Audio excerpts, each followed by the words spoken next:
Damn, a scripted video? What is this, effort? On my channel? Real quick, before I start with the actual topic of the video, if you're wondering where my Pokemon stuff went, long story short, game became a bit unfun for me for a while, and then Clodsire happened. Still haven't decided if I'm actually back yet. I might make another channel update video that goes through my situation there in more detail sometime in the near future. We'll see. But I'd appreciate it if you stuck around anyways, because today I'm here to bring you all an announcement. Two announcements, actually. If you haven't been on my channel for very long, or you just don't care to hear me give a bit of backstory, then go ahead and skip to this timestamp. I'll also set up chapters for this video, though on my channel, those things seem to work entirely based on how they felt waking up that morning. So you can also check the description if they don't show up on the video itself. Now, to those who are still here, let me give a bit of establishing context regarding why I'm making this video. Those who have followed my channel for a long time may remember that about 5 years ago, I dabbled in the creation of my own custom campaign for a game called TRON 2.0. TRON has been one of my few lifelong favorite franchises, and I had jumped at the possibility of creating a mod for one. I labeled it TRON 2.0 Security Protocol. The idea was a new custom campaign centered entirely around how you, as a loyal defender of the kernel, witness the events of the main story unfold from your own perspective. Seems straightforward enough, right? Yeah. I'm sure you knew where this was going the moment I said 5 years ago. My initial attempt to create Security Protocol was, to put it lightly, a train wreck.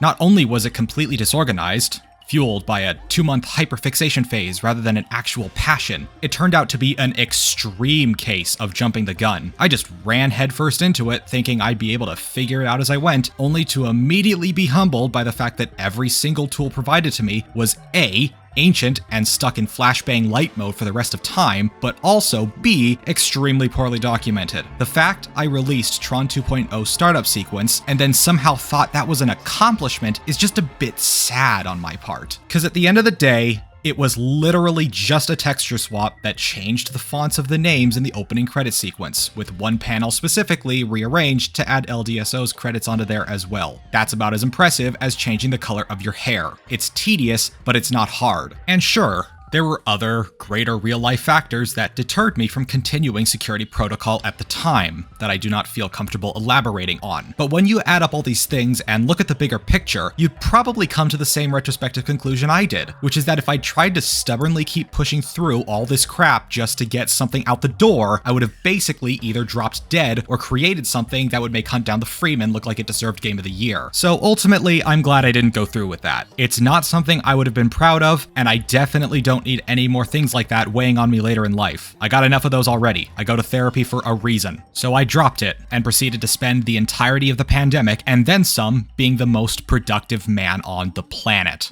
But I never truly forgot about TRON 2.0. I never forgot about Security Protocol. That experience sat there in the back of my mind, just begging me to give it a second chance, in spite of everything that had turned me away the first time. Then, in late November of last year, I got a brand new laptop. Security Protocol knocked on the back of my head again and said, hey, I'm still here. And I knew that if I was ever going to get a shot to at least start making it, I was going to need to get on it fast. Because with the plans I have for my life in about a year or so, I knew that the time I had left to actually sit down and put a few hours into it every so often was running out. And then my laptop proceeded to punch me in the gut and remind me how ancient the TRON 2.0 editing tools are. But that's whatever. I won't go into detail about that fun little story. You guys aren't here to listen to me take pity on myself anyways. That was just a short little explanation I wanted to give in regard to what I have been doing and what had been going on since I stopped modding TRON 2.0 the first time. After finding workarounds for all the technical issues, I went and got all the stuff set up, which included reinstalling everything on my desktop PC. I grabbed what little I could salvage from my first attempt on the mod in the hopes I could bring myself up to speed faster. However, I'm nowhere near as stupid anymore now as I had been 5 years ago. My emotional maturity is just through the roof now.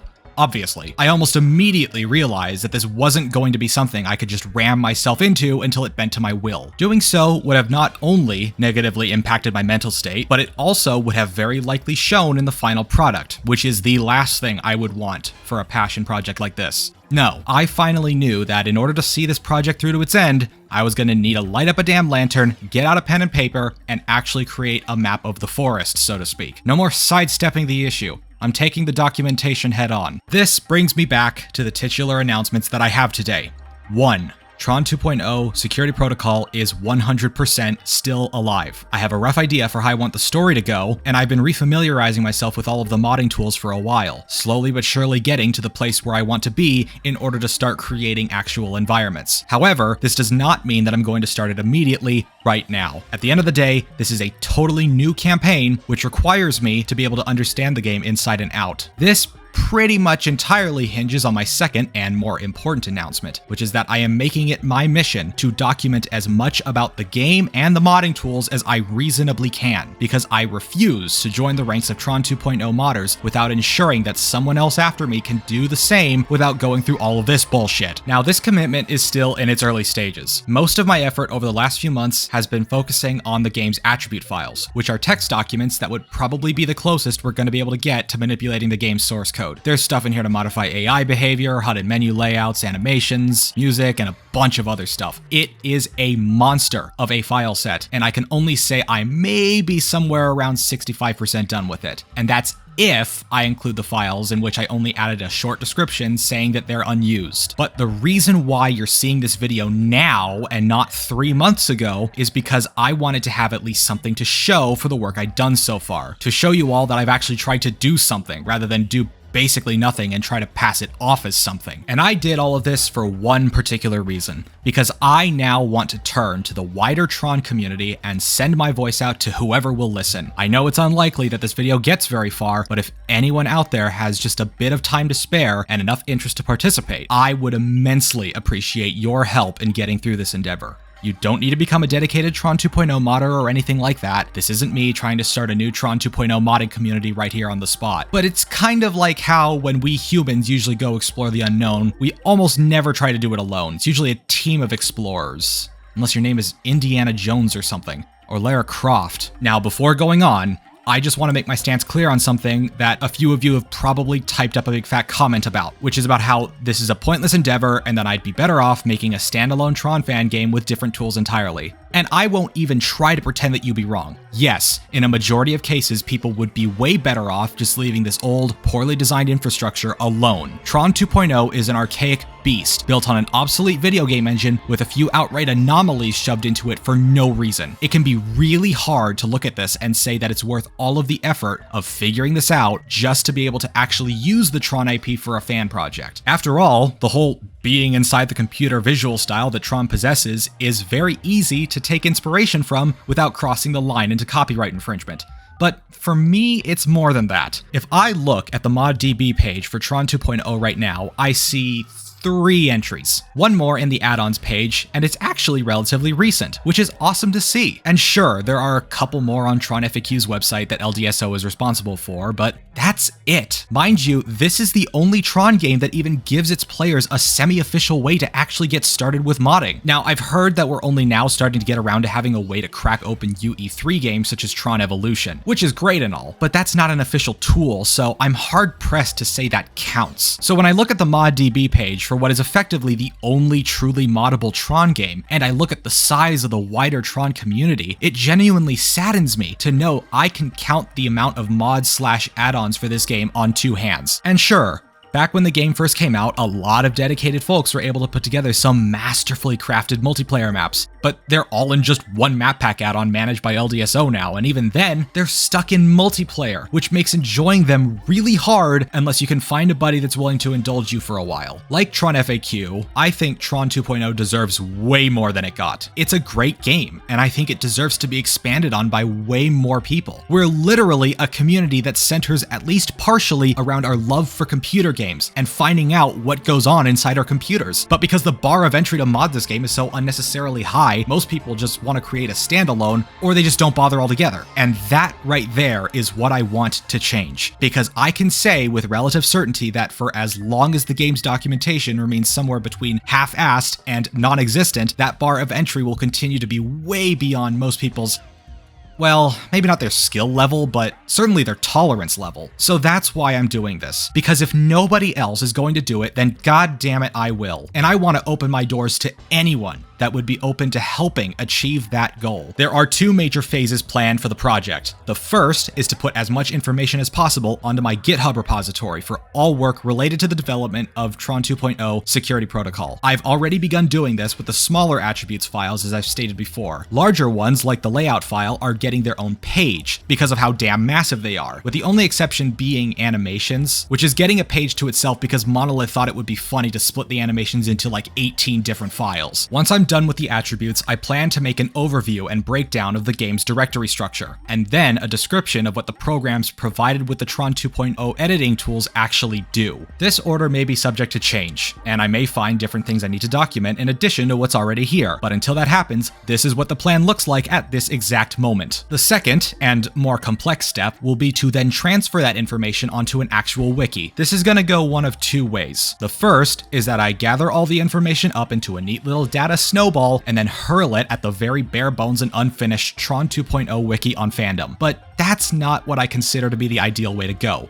mainly because Fandom has gone severely downhill in terms of quality. So much so, in fact, that the Galaxy on Fire wiki, which I've had the pleasure of working on over the years myself, recently made the move over to wiki.gg, and we have never looked back. But wiki.gg is a mostly closed community, and would probably only onboard a wiki if it were for the entire game. And I'm not doing that. I already have a limited enough amount of time as is. The direction I'd prefer to take would, if done properly, knock out two birds with one stone. I've been in talks with the folks over at LDSO to potentially bring back and update their old wiki, which currently lies defunct due to compatibility problems on newer browsers. If this went to plan, I'd fix up what they had and then load the info I got onto it in the proper areas. They have the resources, we just give them the information. As an aside, I just want to say that I've received gratuitous amounts of assistance from LDSO, more specifically TRON FAQ, throughout my entire time trying to mod this game, for which I cannot thank him enough. But even though he's the closest thing I have to a walking encyclopedia regarding this game, the fact is that he is a busy guy that has been doing this stuff strictly as his own passion project for almost 2 decades at this point. It's not fair to him or me to keep bombarding him with questions, especially not now as version 1.2 of the killer app mod is nearing completion. I mean, for God's sake, he had to learn assembly in order to crack TRON 2.0's retail release open and actually start fixing it. Nobody deserves to go through that hell willingly, and yet here he is. And although this is also one of the reasons I'm asking for outside help in this project, I also feel as if helping them bring their wiki up to a more modern standard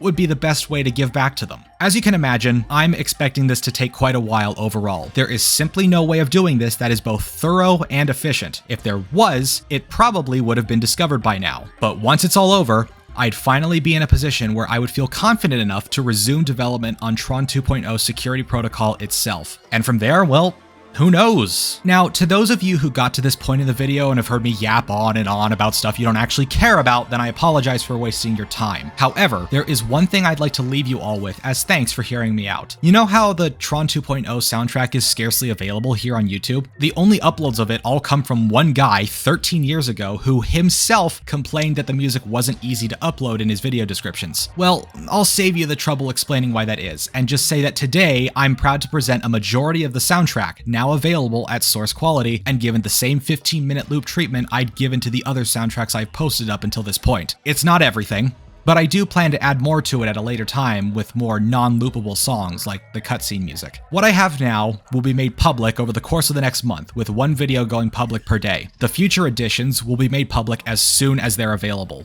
Hey everyone, I realized that while editing this, the idea of one video going public per day kind of sounded like I was paywalling something that was already released and had been released for 20 years. That's not what I'm intending to do. The rest of the videos will be unlisted, and you will see a playlist link in the description that takes you to all of the others if you want to see them at that point. I'm just making one video public per day so that no one's subscriptions feeds get spammed for no reason. Sorry to make it come off like it was something else.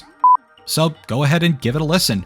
I guarantee you the music quality is something your car speakers would be proud of. And that pretty much caps off all the information I have to give regarding the current state of my TRON 2.0 stuff and things. Again, if you're interested and think you want to pitch in, or you just want to see how it's going, I have a Discord server, linked at the top of the description, that's exclusively for my TRON 2.0 stuff. It's going to be where I try to track most, if not all of my progress for the foreseeable future. If you decide to join, you should see a channel that I don't know the name of yet, you'll see it here on screen now, that will provide more instructions on installing the editing tools and recommended setup actions afterward to help you get started more easily.